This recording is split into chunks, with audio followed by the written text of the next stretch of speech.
Jangan lupa manusia itu punya fitrah makhluk sosial. Di antara yang membahagiakan manusia adalah kebahagiaan orang lain juga. Orang yang cerdas mengukur parameter nikmat atau manfaat hidupnya, dia akan jadi baik terhadap orang lain. Karena kebaikannya terhadap orang lain akan membawa kenikmatan sekaligus kemanfaatan untuk hidupnya.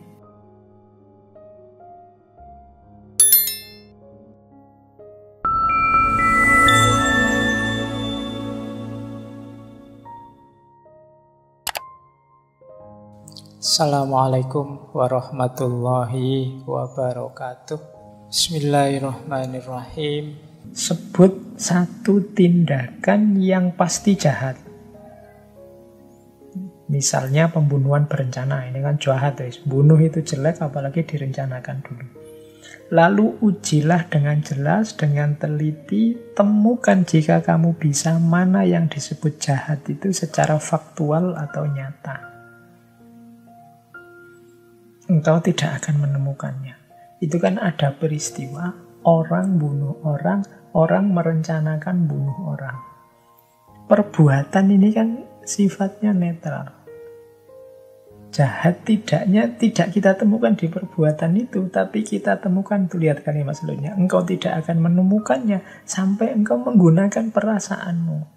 Dan mendapati satu rasa tidak suka yang muncul dalam dirimu terhadap tindakan tersebut. Inilah yang faktual. Namun ternyata bukan ranah perasaan, merupakan ranah perasaan, bukan ranah rasio. Jadi tadi kita lihat peristiwa pembunuhan berencana tadi, jahatnya ada di mana? Jahatnya ada di rasa jijik kita terhadap peristiwa itu. Kalau tindakan yang sama misalnya terjadi di medan perang, misalnya kita sedang mempertahankan NKRI dari serbuan musuh, terus ada perang. Loh kan dalam perang itu kita juga melakukan pembunuhan berencana. Kita rancang gimana kita membunuh musuh kita biar semuanya tewas terus kita menang. Tapi di peristiwa ini kan kita tidak melihatnya dengan jijik. Di peristiwa ini sama-sama pembunuhan berencana, tapi kita anggap itu patriotisme. Sementara yang pembunuhan berencana yang lain, mungkin ada orang begal, orang ngerampok, kita melihatnya dengan jijik. Wah, ini orang ini tidak manusiawi sekali, orang ini menjijikkan sekali. Berarti sumber moral itu hakikatnya tangkapan perasaan kita, tidak pada peristiwanya. Jadi disinilah kunci moralitas, katanya David Hume. Terus maka selanjutnya setelah kita tahu, oh berarti dasarnya perasaan, yang mendorong tindakan itu perasaan. Nilai moral berarti apa? Diawali dari setuju atau tidak setuju. Kalau yang pejuang tadi membunuh penjajah, kita setuju. Kalau yang orang begal membunuh orang di tengah jalan, kita tidak setuju. Dua-duanya peristiwa moral. Dua-duanya tindakan membunuh. Tapi yang satu kita setuju, yang satu kita tidak setuju. Berarti moral penilaiannya didasarkan perasaan kita, setuju atau tidak setuju. Nah, standarnya apa? Standar moral itu adalah nikmat, katanya David Hume, nikmat atau kegunaan.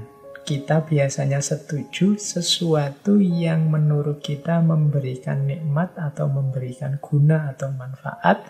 Kita tidak setuju kalau tidak memberikan nikmat atau tidak memberi manfaat.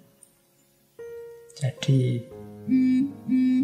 dasarnya perasaan, penilaiannya setuju tidak setuju, standarnya memberikan nikmat ada manfaatnya atau tidak. Rasio gunanya apa? Rasio gunanya untuk mengukur tadi manfaat atau nikmat tadi. Itu perannya rasio. Nah, inilah yang disebut moral sentiment teoris. Kenapa sih tadi kita kok setuju dengan pejuang yang membunuh penjajah misalnya? Karena kita menganggapnya memberikan kebahagiaan untuk hidup kita sebagai bangsa dan memberi manfaat terhadap masa depan anak cucu kita. Maka kita anggap itu bermoral. Sementara yang begal tadi justru kebalikannya. Terus, kalau begitu, berarti apakah moral sentimen ini sifatnya subjektif dan egois?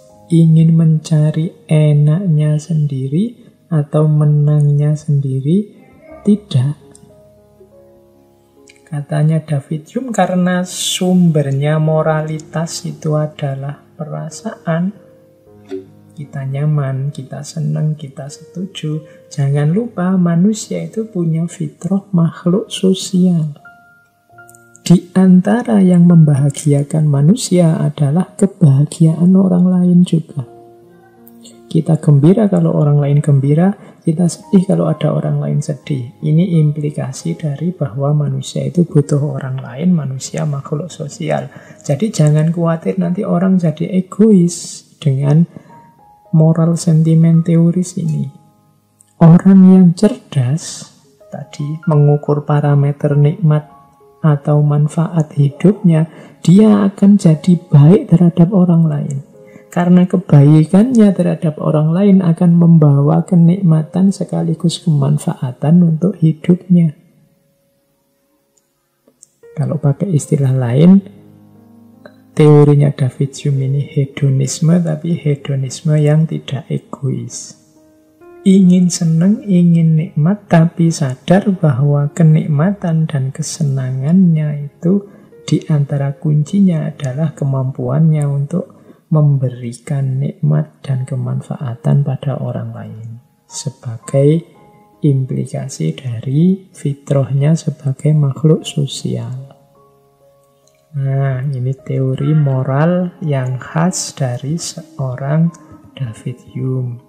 Dasarnya moral itu perasaan, penilaiannya adalah rasa setuju atau tidak setuju, standarnya nikmat dan kegunaan, meskipun tidak selalu harus diartikan egois, dan rasio berperan untuk mengetahui mana yang nikmat, mana yang manfaat. Oke, jadi itulah teori moral sentimen. Perasaan moral sebagai dasar dari moralitas. Nanti teori ini panjang, termasuk di situ saya bawa tentang kelompok-kelompok sifat yang positif. Saya bacakan saja ya, karena tidak terlalu susah dipahami kalau ini. Ada 4 kelompok sifat moral yang positif. Ada yang berguna bagi masyarakat. Yang berguna bagi masyarakat itu ada 2, yaitu keadilan dan kebaikan hati. Ini membaca jejer 2 keadilan dan kebaikan hati ini, saya teringat kalimat yang populer sekali kalau Jumatan, innallaha ya'muru bil adli wal ihsan. Jadi keadilan dan kebaikan hati itu kan kalau bahasa Arabnya adl wal ihsan.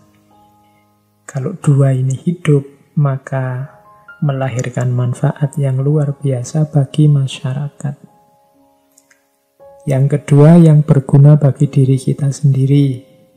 Nah, ini diperhatikan setiap orang, kehendak yang kuat, rajin, hemat, kekuatan badani berarti sehat, kepintaran akal, waras, dan kemampuan rohani. Kalau kita ingin hidup kita manfaat, hidupkan ini. Niat yang kuat, rajin, hemat, sehat, pinter, dan spiritual. Rohaninya hidup. Terus ada yang langsung menyenangkan, tapi untuk diri kita sendiri. Yaitu apa? Gembira, kebesaran jiwa, karakter yang luhur, berani, tenang, baik. Ada yang langsung menyenangkan bagi orang lain, yaitu tahu diri, tata krama, kesopanan, dan juga humor. Ini membuat orang lain senang. Kalau yang tadi membuat dirinya sendiri senang. Gembira, kebesaran jiwa, karakter yang luhur, berani, tenang, dan baik.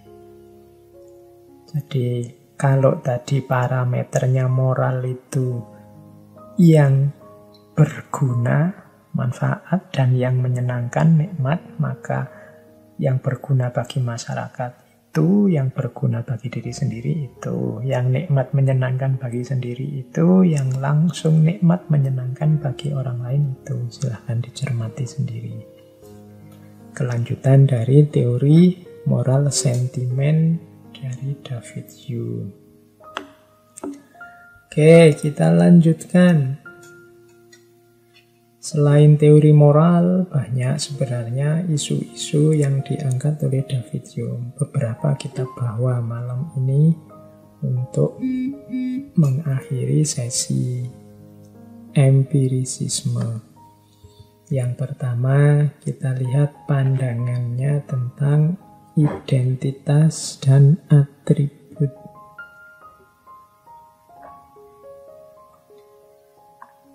Yang pertama, kalimat dari David Hume. Identitas yang kita tempelkan kepada segala sesuatu adalah fiktif. Dibentuk dalam pikiran, bukan sifat khusus yang dimiliki oleh apa yang kita bicarakan. Jadi, identitas apapun yang kita pahami, identitas itu begini maksudnya. Saya lihat laptop ini, terus saya bilang, wah, laptop ini canggih sekali. Canggih ini identitas. Wah, HP ini kok jadul ya, masih ndeso. Ndeso identitas. Wah, Indonesia ini sekarang kacau balau identitas. Dan macam-macam. Ini kan atribut yang kita tempelkan dalam segala sesuatu. Adanya di mana atribut-atribut itu? Dalam pikiran kita. Jadi, maka setiap kepala bisa memberi label yang berbeda. Jadi itu yang pertama. Berarti kita yang membuat, kita yang menempelkan. Orang dengan background yang berbeda, situasi yang berbeda, mungkin menempelkan hal yang berbeda. Karena saya agak kuper, maka laptop yang biasa-biasa ini saya sebut laptop yang canggih. Tapi teman-teman yang ahli IT, yang ngerti tentang dunia perlaptopan, lihat laptop ini ya biasa aja, kayak gitu aja kok biasa. Nah, masing-masing kepala memberi identitas yang berbeda, termasuk kecantikan. Katanya David Hume, kecantikan bukanlah kualitas dalam sesuatu, ia terdapat hanya dalam pikiran yang merenunginya, dan setiap pikiran menyerap keindahan yang berbeda. Termasuk identitas atribut adalah kecantikan, keindahan. Ini kualitasnya tidak ada dalam sesuatu yang kita lihat, tapi adanya dalam pikiran kita. Wah, taman ini cantik sekali, tapi bagi yang lain mungkin taman ini biasa-biasa saja. Lukisan ini indah sekali, bagi yang lain, alah lukisan opo itu tidak jelas. Adanya di mana berarti keindahan, kecantikan itu? Di kepala kita. Makanya sifatnya tidak objektif. Kalau dia atribut identitas, ya tergantung siapa yang ngomong, isi pikirannya apa. Kombinasi-kombinasi gagasan itu mungkin beda-beda. Ada yang menganggap cantik adalah kombinasi antara rambut lurus, hidung mancung, dan kulit putih misalnya. Tapi yang lain, cantik itu kombinasi antara rambut yang keriting, kemudian hidung yang besar, kemudian kulit yang eksotis, beda-beda.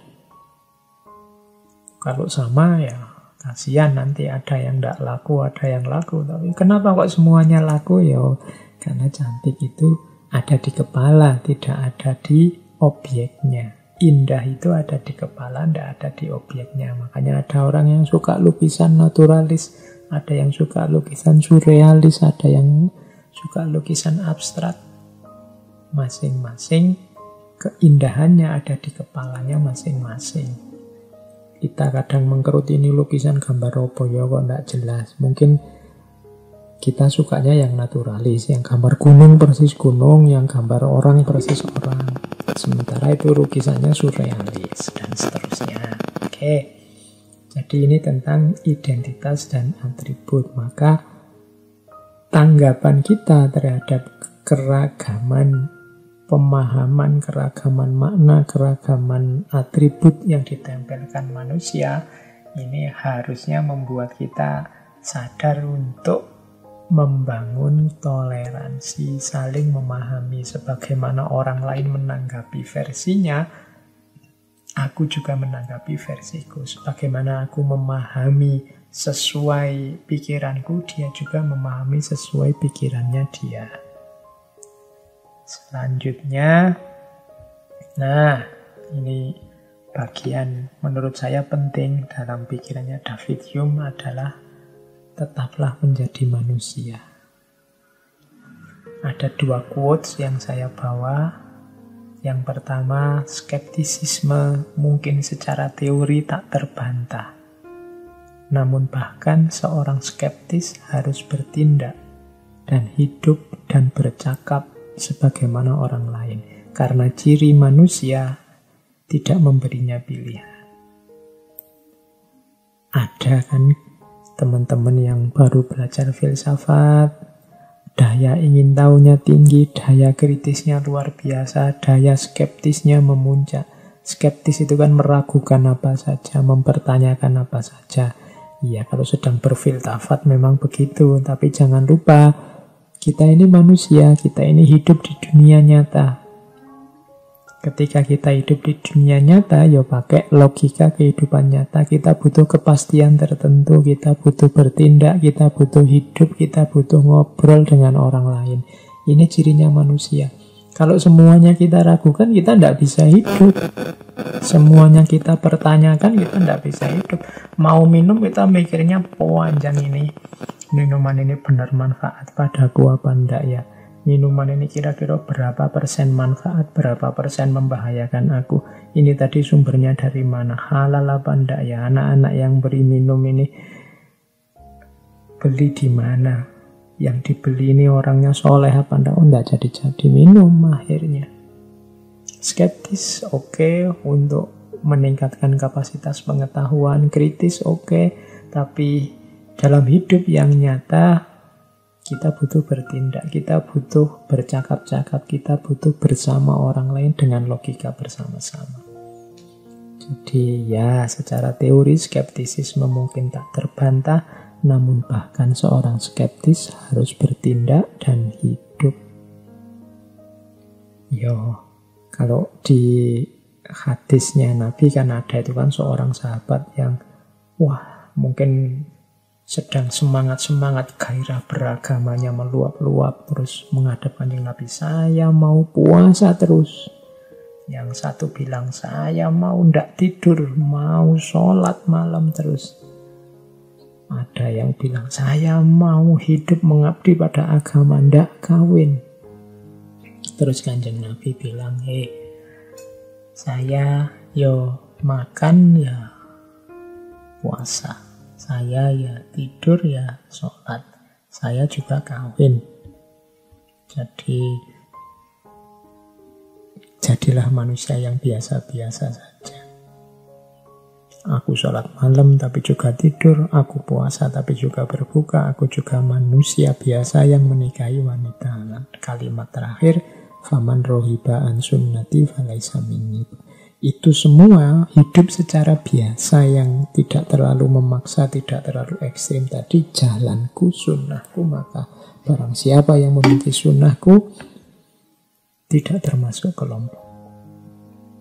Nah, itu mungkin analog dengan quotes-nya David Hume ini. Yalah, filsafat ya filsafat, kritis ya kritis, skeptis ya skeptis. Tapi kan kita ini hidup di dunia nyata. Perlu juga kepastian-kepastian, perlu juga kebenaran-kebenaran tertentu yang kita yakini sebagai benar. Kalau semua kita pertanyakan malah rusak. Kita tidak bisa hidup. Ikuti passionmu terhadap sains, namun biarlah sainsmu tetap manusiawi. Sehingga masih memiliki hubungan langsung dengan tindakan dan masyarakat. Jadilah filosof, namun di tengah semua filsafatmu tetaplah menjadi manusia. Iya, kamu ilmuwan, iya kamu filosof, tapi jangan lupa kamu ya manusia. Ada tanggung jawab kemanusiaan, ada tugas-tugas, ada amanah-amanah kemanusiaan, baik atas dirimu maupun atas lingkunganmu. Silahkan passionmu sains, passionmu filsafat, tapi tetaplah menjadi manusia. Nah, ini ada lagi quote tentang kebahagiaan. Kalau ini agak subjektif dari David Hume, katanya dia yang membahagiakan dia itu membaca, jalan-jalan, kemudian santai-santai lesehan, dan menambah suplemen yang dia sebut dengan berpikir. Itulah puncak kebahagiaanku. Jadi membaca, jalan-jalan, lesehan, kemudian berpikir. Itulah puncak kebahagiaanku. Saya tidak tahu teman-teman ada kesamaan nggak dengan David Hume ini. Mungkin yang dua sama ya, jalan-jalan sama lesehannya. Cuma membaca dan berpikirnya kita mungkin agak kurang. Bisa ditiru prinsip dari David Hume ini. Hidup yo ndak kaku-kaku amat, baca iya tapi yo jalan-jalan iya, berpikir iya tapi yo santai-santai, rebahan, lesehan, oke, ndak masalah. Justru di situ nanti kita ketemu puncak kebahagiaan. Ada quotes yang lain, berbahagialah orang yang lingkungannya sesuai dengan wataknya. Namun akan lebih bahagia orang yang dapat menyesuaikan wataknya dengan situasinya atau lingkungannya. Alhamdulillah kalau lingkungan sekeliling kita cocok dengan watak kita. Tapi akan lebih baik kalau kita jadi orang yang mudah menyesuaikan watak kita dengan lingkungan. Biar tidak jadi menara gading, tapi menjadi menara air yang bermanfaat bagi masyarakat sekelilingnya. Oke, kalau ini bisa direnungi quotes ini. Baik, ini contoh ya, contoh bagaimana David Hume ini pinginnya kita jadi manusia yang normal. Satu ketika dia ditanya, jadi David Hume ini salah satu masterpiece tulisan terakhirnya adalah History of England. Ada orang tanya, karena dia ini diharapkan orang History of England ini luar biasa, isinya lebih komprehensif, lebih luas. Terus ada orang minta, David Hume, mbok yo sampean nambah lagi berapa jilid lah untuk History of England tadi, sehingga lebih komprehensif isinya, biar kita bisa belajar lebih banyak. Katanya David Hume, untuk jeripayah semacam itu, aku terlalu tua, terlalu gemuk, dan terlalu kaya. Jadi ini katanya David Hume, wong aku ini sudah tua, sudah terlalu gemuk, itu sudah makmur kok, sudah terlalu kaya. Ngapain capek-capek lagi? Wis tua. Nah ini sebenarnya implisit di situ, ialah filsafat, ideal-ideal keilmuan yang luar biasa, tapi juga harus ngerti batas dan bisa menikmati hidup. Tidak semua diforsir ke sana mentang-mentang filosof atau ingin disebut sebagai filosof. Kalau sudah tua, sudah gemuk, sudah kaya, ya ngapain capek-capek, sudah lah, itu sudah selesai History of England itu. Silahkan dinikmati, kalau mau nambah ya tambah ono dhewe. Lengkapilah sendiri. Nah, mungkin ini kelompok fans tadi ya. Fans ini kadang-kadang memang tuntutannya macam-macam. Kalau sahabat kan biasanya lebih ngerti. Untuk jeripaya semacam itu hanya David Hume, aku terlalu tua, terlalu gemuk, dan terlalu kaya. Maka biarlah History of England itu tetap apa adanya seperti itu. Nah, terakhir, ini juga kalimat terakhir sebelum David Hume meninggal yang banyak dikutip orang. Dia ini kan dikenal agnostik, mengkritisi agama. Bahkan beliau ini pernah dipecat dari posisinya karena dianggap seorang yang ateis. Ketika menjelang ajal, seorang temannya bertanya, "Wahai David Hume, apa kamu percaya ada hidup sesudah mati?" David Hume menjawab, ada juga kemungkinan batu bara yang dimasukkan ke dalam air tidak menyala.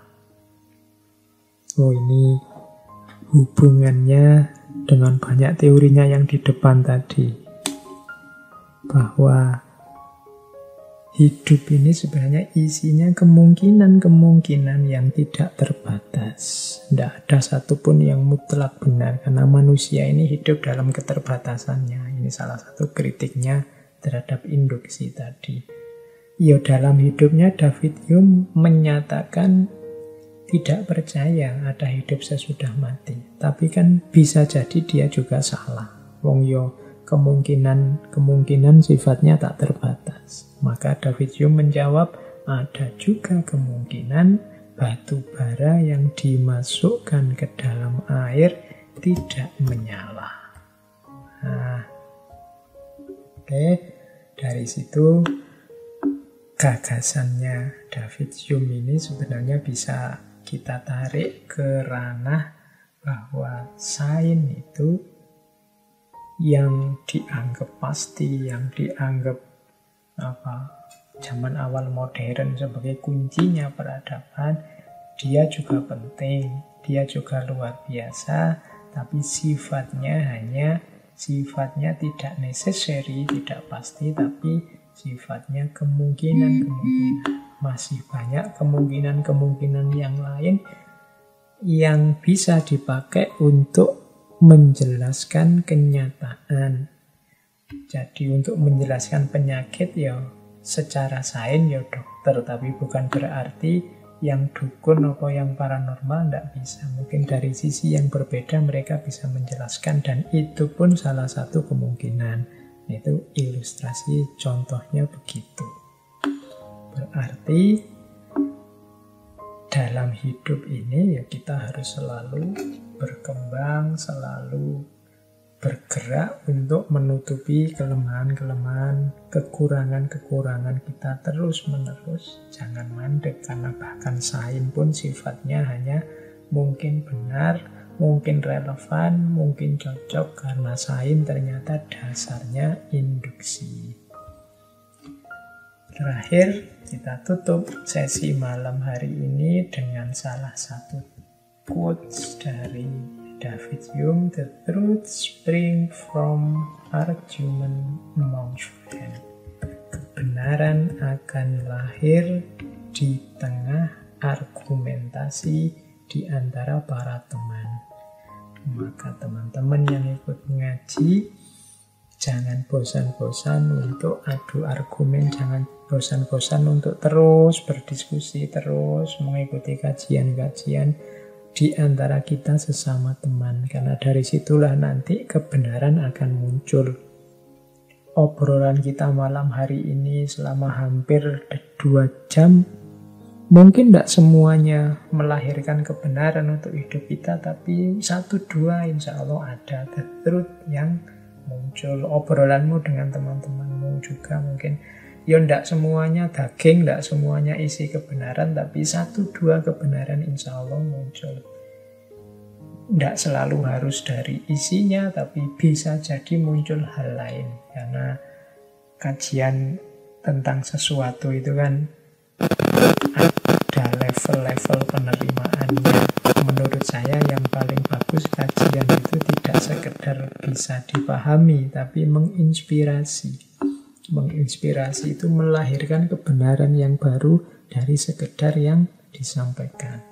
Kalau sekedar dipahami mungkin ya bagus daripada yang bingung tidak paham.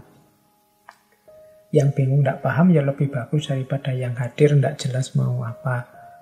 Yang sekedar hadir ya lebih bagus daripada yang tidak hadir dan seterusnya, kan levelnya begitu. Tapi yang menurut saya yang paling puncak wawasan atau kajian atau diskusi itu adalah yang inspiring, menginspirasi lahirnya kebenaran-kebenaran yang baru.